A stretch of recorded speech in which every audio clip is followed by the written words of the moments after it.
Hi, my name is Sophie Maxwell. The four dimensions that I'll be discussing today in terms of the United States of America are going to be power distance, masculinity, long-term orientation, and individuality, which personally I find the most commonly discussed when it comes to conversations about American culture, because we are very individualistic and it is a very masculine country, and that can be seen how we carry ourselves and the expected working culture compared to some other older countries, especially New World countries.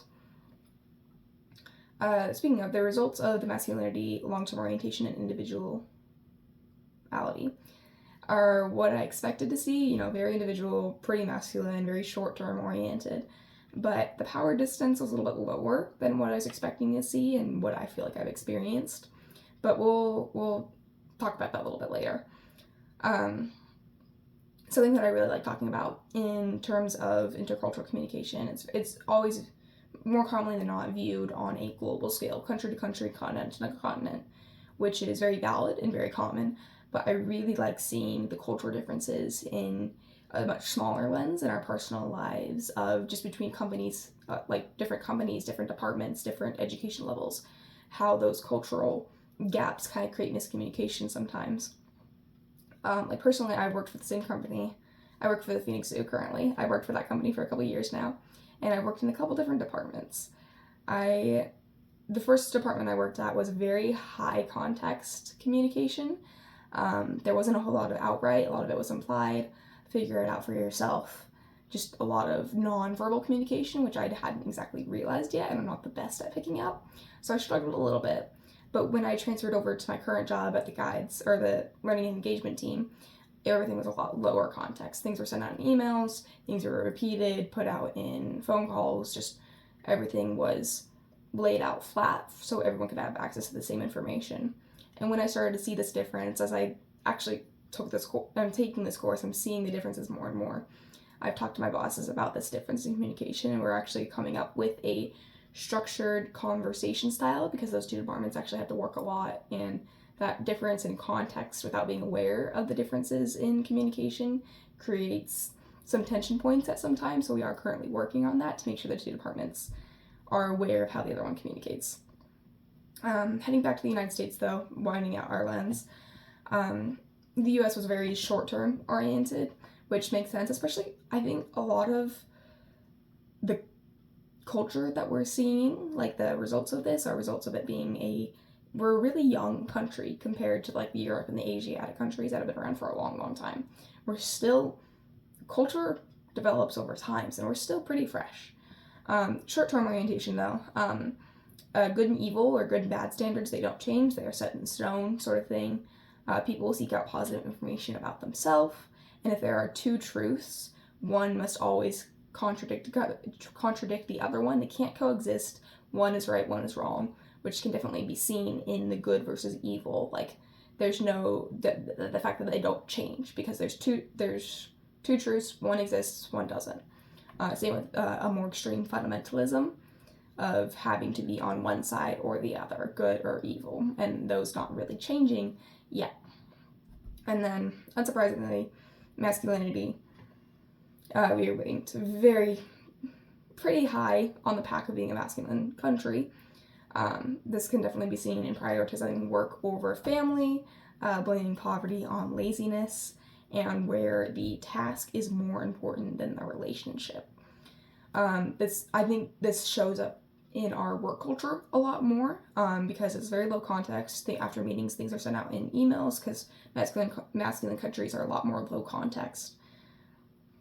And in this textbook that I found that goes into a lot more depth about the different dimensions in countries and cultures, it says that high context cultures, therefore low masculine culture, high feminine cultures, also prefer personal bonds and informal agreements over long legal documents, which is just again seen in the relationship versus task and which one's valorized more.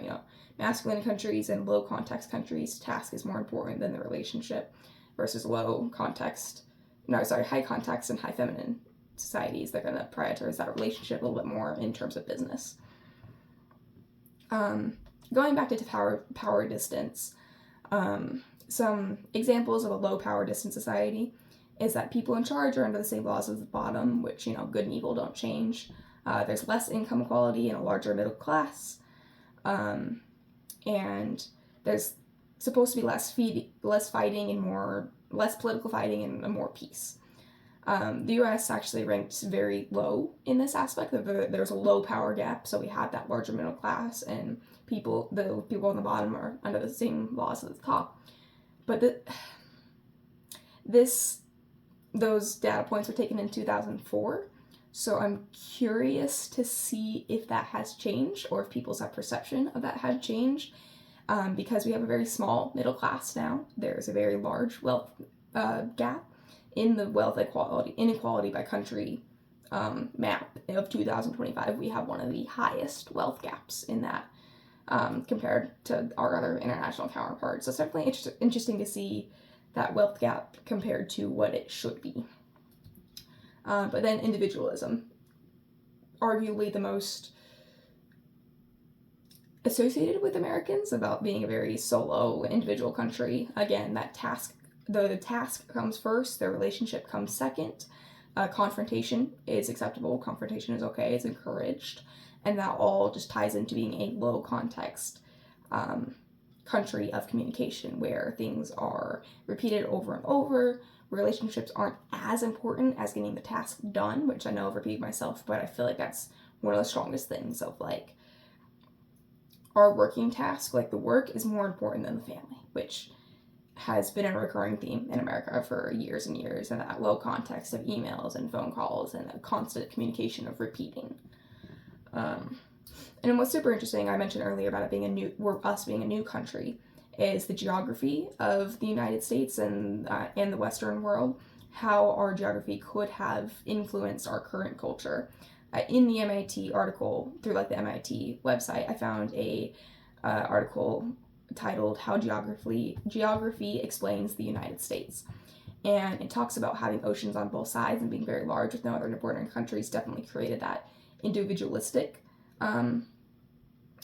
culture where we don't have to worry about other ethnic and tribal quarrels that are nearby because no one's nearby to us. But overall, it's definitely interesting to see quantifiable amount of data for international culture and what it means. It really puts in perspective how we interact with other people. And I know some of the stuff that I might be saying might come with a negative connotation, but that's just how it is. It's not negative, it's not positive, it just exists. And we are low communication, that are workaholics, and we're blunt, and that's just how American culture is.